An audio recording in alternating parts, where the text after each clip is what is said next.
الله نحمده ونستعينه ونستغفره ونعوذ بالله من شرور أنفسنا ومن سيئات أعمالنا من يهده الله فلا مضل له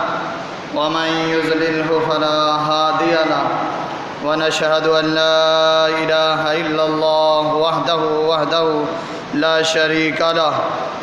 ونشهد أن محمدًا عبده ورسوله أما بعد فأعوذ بالله السميع العليم من الشيطان الرجيم بسم الله الرحمن الرحيم يا أيها الناس اتقوا ربكم الذي خلقكم من نفس واحدة وخلق منها زوجها وبث منهما رجالا كثيرا ونساء واتقوا الله الذي تساءلون به والأرحام إن الله كان عليكم رقيبا يا أيها الذين آمنوا اتقوا الله حق تقاته ولا تموتن إلا وأنتم مسلمون يا أيها الذين آمنوا اتقوا الله وقولوا قولا سديدا يصلح لكم أعمالكم ويغفر لكم ذنوبكم ومن يطع الله ورسوله فقد فاز فوزا عظيما إن الله وملائكته يصلون على النبي يا أيها الذين آمنوا صلوا عليه وسلموا تسليما اللهم صل على محمد وعلى آل محمد كما صليت على إبراهيم وعلى آل إبراهيم إنك حميد مجيد اللهم بارك على محمد وعلى آل محمد كما باركت على إبراهيم وعلى آل إبراهيم إنك حميد مجيد مختصر حمد و ثنا کے بعد محترم سامعین کرام، آج کا خطبہ جمعۃ المبارک جس عنوان پر ہے وہ ہے اعمال صالحہ کے قبولیت کے شرائط۔ انسان جو بھی عمل کرتا ہے اس کے دو پہلو ہوتے ہیں۔ ایک پہلو یہ ہے کہ وہ عمل اللہ تبارک و تعالیٰ کے ہاں مقبول و منظور ہو جاتا ہے، اور دوسرا عمل جو اللہ کے ہاں مردود ہو جاتا ہے، جو مقبول ہو جاتا ہے، اس کے بدلے میں اللہ تعالیٰ ثواب عطا فرماتا ہے، اور جو مردود ہو جاتا ہے وہ انسان کے لیے وبال جان بن جاتا ہے، اور وہ دنیا کے اندر اس کی محنت ضائع ہو جاتی ہے، اور کل قیامت والے دن اس کے حوالے سے اللہ تبارک و تعالی پوچھ گچھ بھی فرمائیں گے۔ تو انسان جتنے اعمال کرتا ہے اسے چاہیے کہ وہ شرائط و ضوابط جو شریعت نے اسے بتلائے ہیں اس کے تحت عمل کرے، تاکہ وہ اعمال اللہ کے ہاں مقبول و منظور ہو جائیں۔ اعمال صالحہ اس پر دور فتن میں انسان کا کرنا انتہائی مشکل ہے، اور اگر انسان اعمال صالحہ کرتا بھی ہے، اگر وہ اللہ کے ہاں منظور نہ ہوں، مقبول نہ ہوں، تو پھر ایسے اعمال صالحہ کرنے کا کوئی فائدہ نہیں ہے۔ سب سے پہلی بات یہ جاننا چاہیے کہ اعمال صالحہ کہتے کسے ہیں۔ اعمال صالحہ کی جب مجھے اور آپ کو پہچان ہو جائے گی تو پھر انشاءاللہ اسے کرنا آسان ہو جائے گا، ورنہ آج ہم دیکھتے ہیں کہ جو بھی بندہ جو عمل کرتا ہے اسے وہ شریعت کا نام دیتا ہے، چاہے شریعت میں اس کا کوئی ثبوت ہو یا نہ ہو۔ ہر بندہ ہر نئے دن میں ایک نئے اعمال کو پیش کرتا ہے اور وہ اسے شریعت بتلاتا ہے، اس کے فضائل بتلاتا ہے، اس کے مسائل بتلاتا ہے، حالانکہ سرے سے ان کا شریعت سے کوئی تعلق بھی نہیں ہوتا۔ تو سب سے پہلے اعمال صالحہ کے متعلق ہمیں جاننا چاہیے کہ اعمال صالحہ کہتے کسے ہیں۔ اس کا آسان فارمولہ یہ ہے، آسان ترین فارمولہ یہ ہے کہ اعمال صالحہ کو دیکھنا ہو تو آپ دیکھیں کہ اس عمل کے متعلق اللہ نے حکم ارشاد فرمایا ہو، اللہ کا حکم ہو کہ یہ عمل کرو، یہ عمل صالح کہلائے گا۔ اور جس عمل کے متعلق رسول اکرم صلی اللہ علیہ وسلم نے فرمایا ہو یہ کام کرو، تو پھر سمجھ جاؤ یہ کام بھی عمل صالح ہے۔ اور آپ صلی اللہ علیہ وسلم نے اپنی زندگی مبارک میں وہ کام کیا بھی ہو، یہ کام عمل صالح ہے۔ یا آپ صلی اللہ علیہ وسلم کے سامنے وہ عمل کیا گیا ہو اور آپ نے اسے رد نہ کیا ہو، یہ عمل صالح ہے۔ عمل صالح کی پہچان آسان ہے اور اس کی 3 شکے ہیں کہ عمل صالح وہ ہوگا جسے اللہ نے حکم دیا ہو، وہ عمل صالح ہے، اور آپ صلی اللہ علیہ وسلم نے حکم دیا ہو وہ عمل صالح ہے، آپ صلی اللہ علیہ وسلم نے کر دکھلایا ہو وہ عمل صالح ہے، یا آپ صلی اللہ علیہ وسلم کے سامنے کیا گیا ہو اور آپ نے رد نہ کیا ہو، یہ عمل صالح کہلائے گا۔ اگر اللہ نے حکم نہیں دیا اور رسول اللہ صلی اللہ علیہ وسلم نے حکم نہیں دیا اور آپ نے نہیں کیا اور آپ کے سامنے نہیں کیا گیا، تو ایسا کوئی سا بھی عمل ہو جو یہ 4 شکوں میں نہ آتا ہو، 4 باتوں پہ نہ آتا ہو، تو وہ عمل صالح نہیں ہو سکتا، اگرچہ اس عمل کو سونے کے پانی سے لکھ دیا جائے، اگرچہ اس عمل کو سونے کے پانی سے لکھ دیا جائے، چاہے وہ دنیا کے کسی کونے میں کوئی عالم یا کوئی مجتہد یا کوئی ولی یا کوئی شخص بولے، وہ عمل صالح نہیں کہلائے گا۔ عمل صالح کے لیے یہ 3 شرائط ہیں، 4 شرائط ہیں، اور یہ لازمی ہے۔ اگر ان 4 چیزوں پر وہ عمل ثابت نہیں ہوتا تو وہ عمل صالح نہیں ہوگا۔ تو یہ لازمی ہے کہ آج جو بھی عمل کر رہے ہوں تو سب سے پہلے اس کو پرکھ تو لیں کہ جو عمل کر رہا ہوں یہ عمل صالح ہے بھی کہ نہیں ہے۔ آج آپ دیکھیں گے کہ بہت سارے ایسے اعمال آپ کے سامنے آتے ہوں گے جو لوگ اس میں دھڑا دھڑ لگے ہوئے ہیں، دن رات کرتے ہیں، اس کے فضائل و مسائل بیان کرتے ہیں، لیکن شریعت سے ان کا کوئی تعلق نہیں ہے۔ ایک عمل صالح نماز ہے، آپ دیکھیں اللہ نے حکم دیا، رسول اللہ صلی اللہ علیہ وسلم نے حکم دیا، رسول اللہ صلی اللہ علیہ وسلم نے اسے خود قائم کیا اور آپ کے سامنے قائم کی گئی، یہ عمل صالح ہے۔ اور جو عمل اللہ کا رسول اور آپ صلی اللہ علیہ وسلم نے اسے کیا ہی نہ ہو، آپ صلی اللہ علیہ وسلم کے سامنے کیا ہی گیا نہ ہو، تو یہ عمل کبھی بھی قیامت تک کیا جائے یہ عمل صالح نہیں بن سکتا۔ تو سب سے پہلی پہچان ضروری ہے کہ انسان کو عمل صالح کے متعلق پتہ ہو، اور اس کے جان لینے کے بعد اللہ سے دعا بھی کریں کہ اللہ تبارک و تعالی ہم سب کو عمل صالح کرنے کی توفیق عطا فرمائے، اور وہ اعمال اللہ کے ہاں شرائط و ضوابط کے ساتھ قبول و منظور ہو جائیں۔ اور عمل صالح اللہ کے ہاں قبول و منظور ہونے کے لیے سب سے پہلی اور بنیادی 4 شرائط ہیں، 4 شرائط ہیں۔ ان میں سے اگر ایک شرط بھی مر گئی، ایک شرط بھی فوت ہو گئی، تو وہ عمل کبھی بھی اللہ کے ہاں قبول و منظور نہیں ہو سکتا، اللہ کے ہاں مقبول و منظور نہیں ہو سکتا،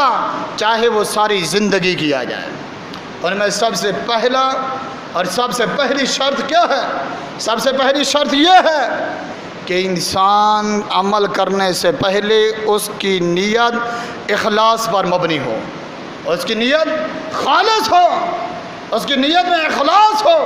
اس کے عمل میں محبت ہو کہ یہ جو میں عمل کر رہا ہوں خالصتاً لوجہ اللہ ہے، یہ میرا عمل خالصتاً لوجہ اللہ ہے، صرف اللہ کی رضا مقصود ہے،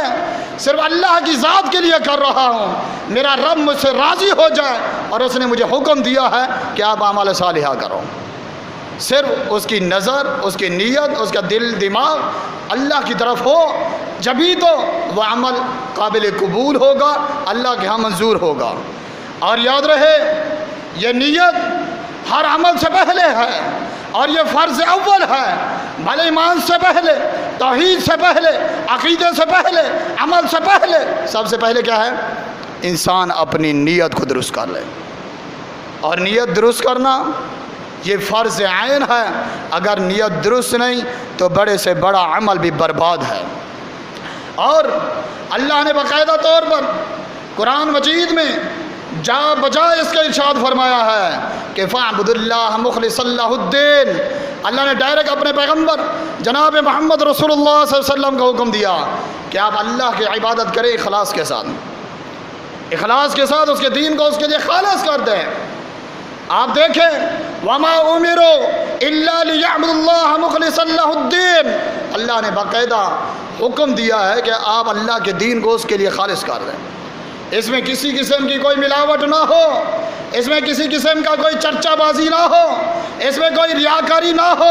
یہ دین جو ہے خالص اللہ کا دین ہے اور صرف اللہ کی رضا کے لیے اس دین پر عمل کیا جائے۔ اگر اس میں ذرا برابر بھی کوئی روش الگ ہو گئی، ریاکاری کا شبہ آ گیا تو یہ عمل اخلاص پر مبنی نہیں ہوگا، چاہے بڑے سے بڑا عمل کیوں۔ ابھی ہم نے بقرہ عید المبارک گزاری ہے،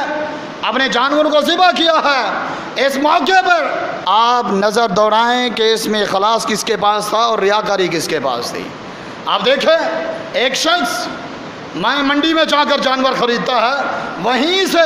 وہ فوٹو کھینچنا شروع کرتا ہے کہ میں نے جانور خرید لیا ہے، پوری دنیا کو اس نے بتلا دیا۔ حق کیا بنتا تھا؟ اس نے رب کے لیے لیا تھا، رب سے رابطہ کر لیتا،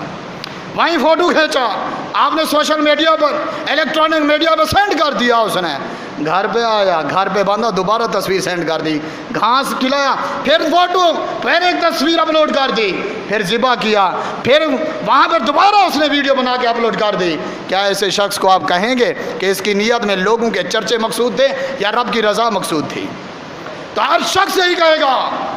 کہ اس شخص کی نیت میں صرف لوگوں کی واہ واہ، لوگوں کا چرچا اور لوگوں کے سامنے بڑا پن اور لوگوں کے سامنے اپنا اسٹیٹس شو کرنا مقصد تھا۔ تو یہ شخص کبھی بھی اپنا جانور کتنے بھی اتبا بھی ذبح کر لے، اس کی نیت اللہ کی طرف نہیں بلکہ لوگوں کی واہ واہ کی طرف ہے۔ تو یاد رہے ایسی قربانی ہو، ایسا کوئی بھی عمل ہو تو کسی کام کا نہیں ہے۔ بندہ یہاں سے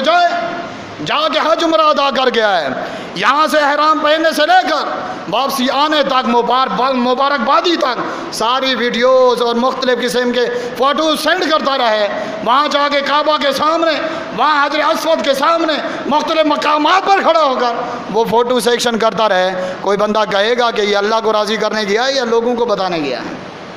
تو سب سے پہلی بات کہ انسان کے پاس اخلاص ہو،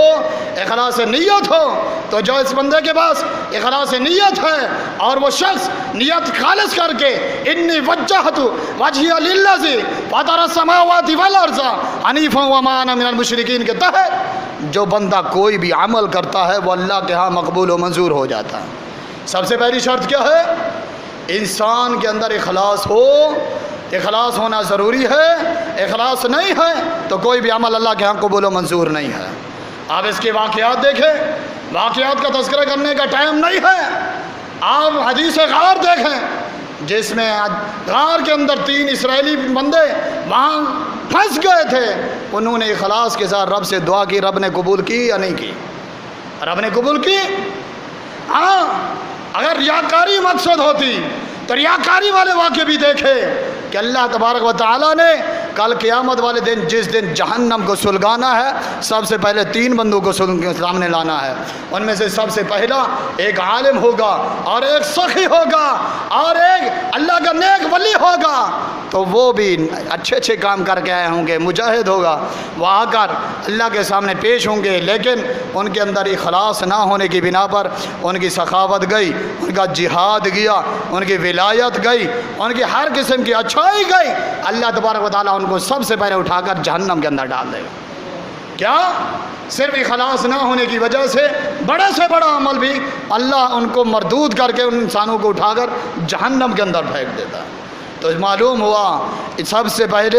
اپنے اعمال صالحہ جو ہم محنت کرتے ہیں، نمازیں پڑھتے ہیں، روزے رکھتے ہیں، صدقہ خیرات کرتے ہیں، قربانیاں کرتے ہیں، ہم چاہتے ہیں کہ ہمیں اس کا بدلہ ملے، اس کا ثواب ملے، کل قیامت والے کے ہاں اللہ کے ہاں ہم سرخرو ہو جائیں،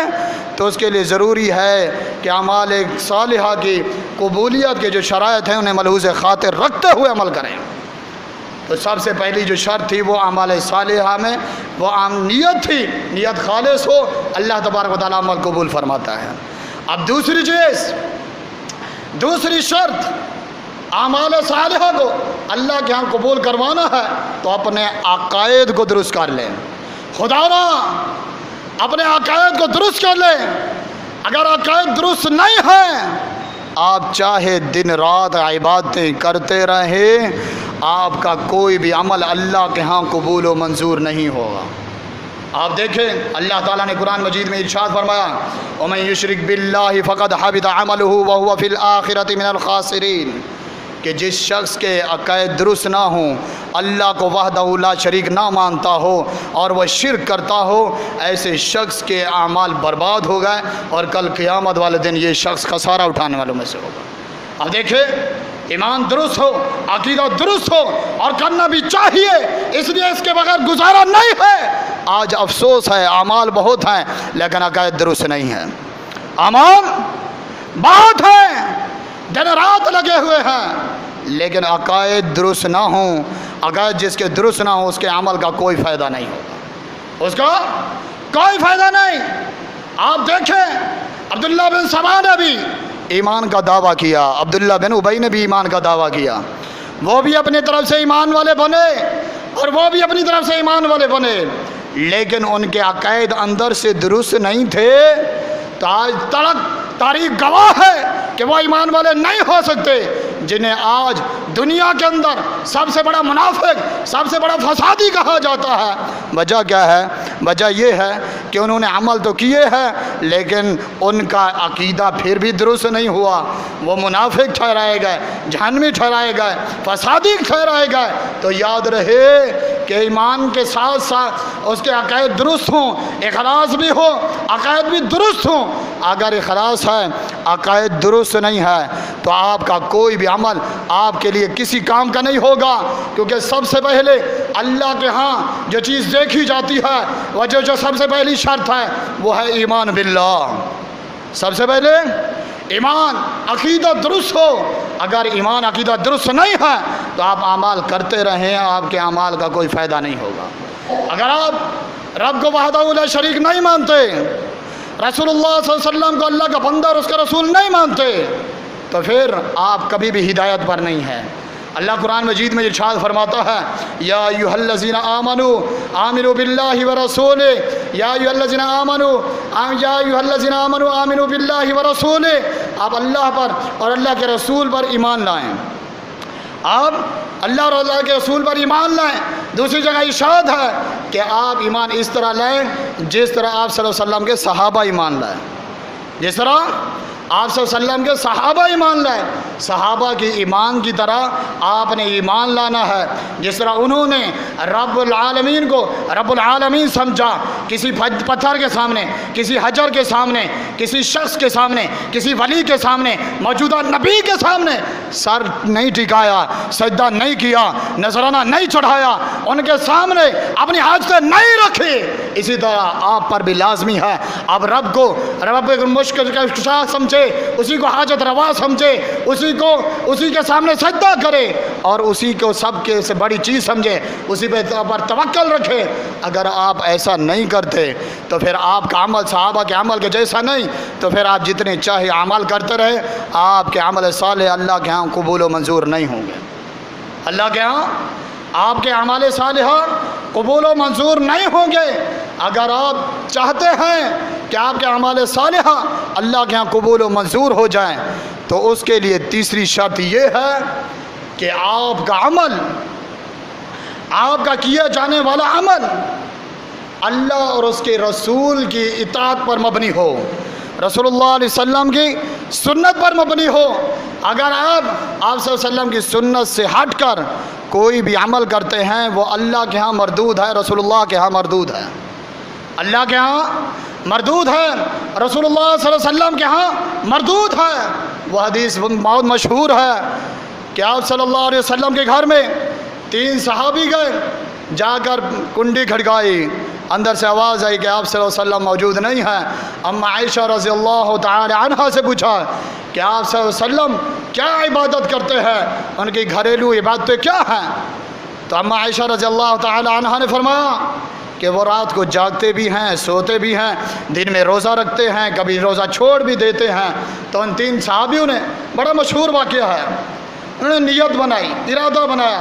ان میں سے ایک نے کہا کہ میں آج کے بعد مستقل طور پر روزے رکھوں گا، کبھی بھی روزہ افطار نہیں کروں گا۔ دوسرے نے کہا میں رات بھر قیام کیا کروں گا، کبھی بھی رات کو سوؤں گا نہیں۔ تیسرے نے کہا میں اپنے آپ کو شادی کے لائق نہیں رکھوں گا، میں کبھی شادی نہیں کروں گا۔ یہ بات آپ صلی اللہ علیہ وسلم کے پاس پہنچی، آپ صلی اللہ علیہ وسلم کو پتہ چلا کہ ایسے ایسے پوچھنے آئے تھے اور یہ ارادہ لے کر گئے۔ آپ صلی اللہ علیہ وسلم نے انہیں بلایا اور بلا کر انہیں بتلایا کہ میں رات کو سوتا بھی ہوں، جاگتا بھی ہوں۔ فرمایا کہ میں دن میں روزہ بھی رکھتا ہوں، روزہ چھوڑتا بھی ہوں، اور فرمایا کہ میں نے شادیاں بھی کی ہیں۔ تینوں کو بتا دیا کہ اگر آپ میری سنت کو چھوڑ دو گے تو آپ کا میری ملت سے، میری امت سے کوئی تعلق نہیں ہے۔ آپ کا یہ عمل آپ کو میری امت سے نکال دے گا، اور آپ میری امت سے جب نکل جائیں گے، جب نبی منع کر دے گا تو اللہ تبارک و تعالیٰ بھی منع فرما دے گا۔ اللہ نے فرمایا، اللہ کے حبیب نے بھی کئی جگہ فرمایا کہ آپ لیس علیہ امرنا فہو رد، کہ جس عمل پر میرا مہر نہ ہو وہ عمل اللہ کے ہاں اور میرے ہاں مردود ہے۔ تو معلوم ہوا آپ جو بھی عمل کر رہے ہیں اس عمل کو دیکھیں رسول اللہ صلی اللہ علیہ وسلم کی سیرت کے مطابق ہے اور رسول اللہ صلی اللہ علیہ وسلم کی سنت کے مطابق ہے تو ٹھیک ہے۔ اگر رسول اللہ صلی اللہ علیہ وسلم کی سنت کے مطابق نہیں تو آپ دن رات چاہے جتنے بھی عبادتیں کر لے، جتنی بھی محنتیں کر لے، جتنی بھی کوششیں کر لے، جب رسول اللہ صلی اللہ علیہ وسلم کی سنت کے مطابق نہیں ہوگا تو آپ کا عمل مردود ہو جائے گا۔ اللہ قرآن مجید میں ارشاد فرمایا یا ایھا الذین آمنوا اطیعوا اللہ واطیعوا الرسول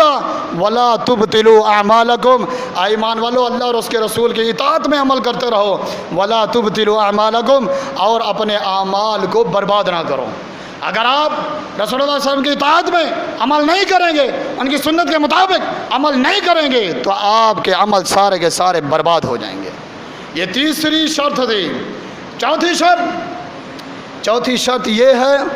کہ اپنے عمل پر اترانا نہیں ہے، اس پہ تکبر نہیں کرنا، اس پہ غرور نہیں کرنا، اس پہ اکڑنا نہیں ہے۔ آپ کوئی عمل کر لیتے ہیں، نماز پڑھ لی، اللہ کے سامنے سجدہ کر لیا، اللہ کے سامنے دعا مانگ لی،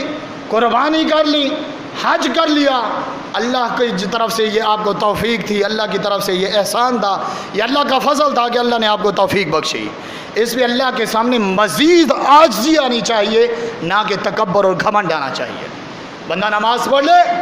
اللہ کے سامنے عاجز بن جائے، اللہ کے سامنے دعائیں کرے کہ یا اللہ دنیا میں لاکھوں کروڑوں 7 ارب لوگ رہتے ہیں، یا اللہ تو نے مجھے خوش نصیب بنایا، یا اللہ تو نے مجھے توفیق بخشی، یا اللہ تو نے مجھے اپنے در پہ آنے کی توفیق دی، یا اللہ تیرا شکر ہے۔ اس بات پہ عاجزی آنی چاہیے، بندے کے اندر سکون آنا چاہیے، اللہ کا ڈر آنا چاہیے، تقوی آنا چاہیے، اس کی بنا پر اس کے اندر گھمنڈ اور تکبر اور غرور نہیں آنا چاہیے۔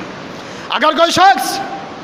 یہاں نماز پڑھتا ہے اور دوسرے نمازیوں کو تکلیف دیتا ہے، گھر والوں کو جا کے اتراتا ہے، گلی میں کھائے کے شور شرابہ کرتا ہے، پڑوسیوں کو تکلیفیں دیتا ہے اور ان کو برا بھلا کہتا ہے، اور اپنے آپ کو حاجی نمازی ظاہر کرتا ہے کہ میں تو بڑا اچھا ہوں، میں تو نماز پڑھ کے آیا ہوں، آپ کیا کرتے ہیں؟ میں تو سنت پڑھ کے آیا ہوں، آپ کیا کرتے ہیں؟ میں نے روزے رکھتا ہوں، آپ نے کیا کیا ہے؟ میں نے قربانی کی ہے، آپ نے کیا کیا ہے؟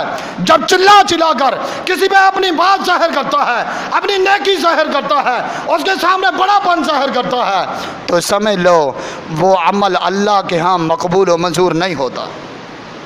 حدیث میں بڑا مشہور واقعہ ہے، حدیث میں بڑا مشہور واقعہ ہے کہ دو ساتھی تھے، دو بھائی تھے،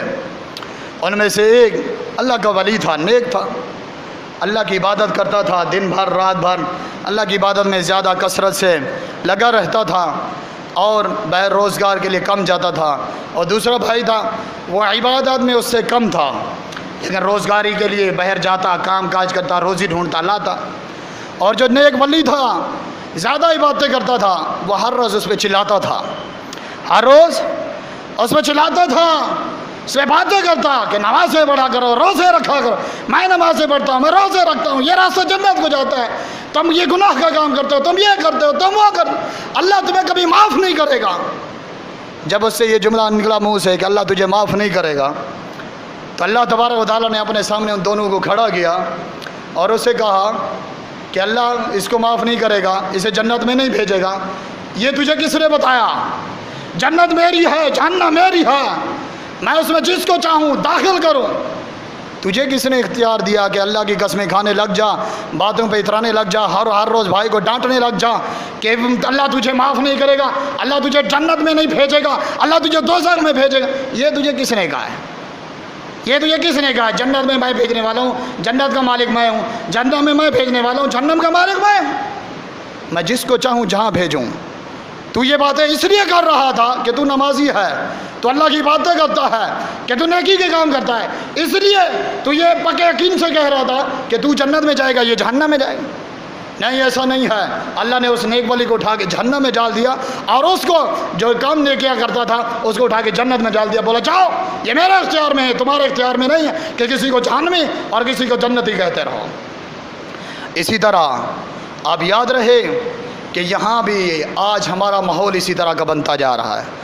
اور ایسے معاملات بنتے جا رہے ہیں کہ ہر شخص جو نیکی کی طرف لبکتا ہے وہ لوگوں کے سامنے نرمی، محبت، اخلاق اور تبلیغ کو چھوڑ کر گھمنڈ، اسٹیٹس، اپنی باتیں، اپنے تبصرے، اپنی عبادتوں پر لوگوں کو اتراتا ہے اور تکلیفیں دیتا ہے۔ تو یہ چوتھا عمل ہے کہ جس پر انسان کے اعمال صالحہ برباد ہو جاتے ہیں۔ تو یہ چار چیزیں تھیں کہ جن کی بنا پر انسان اپنے اعمال صالحہ اللہ کے ہاں مقبول و منظور کروا سکتا ہے، اور اگر یہ چیزیں نہ ہوں تو انسان کبھی بھی جتنے بھی چاہے عمل کر لے، اللہ کے ہاں وہ عمل قابل قبول نہیں ہوتے۔ اللہ سے دعا کریں اللہ سننے سمجھنے کے بعد عمل پیرا ہونے کی توفیق عطا فرما دیں۔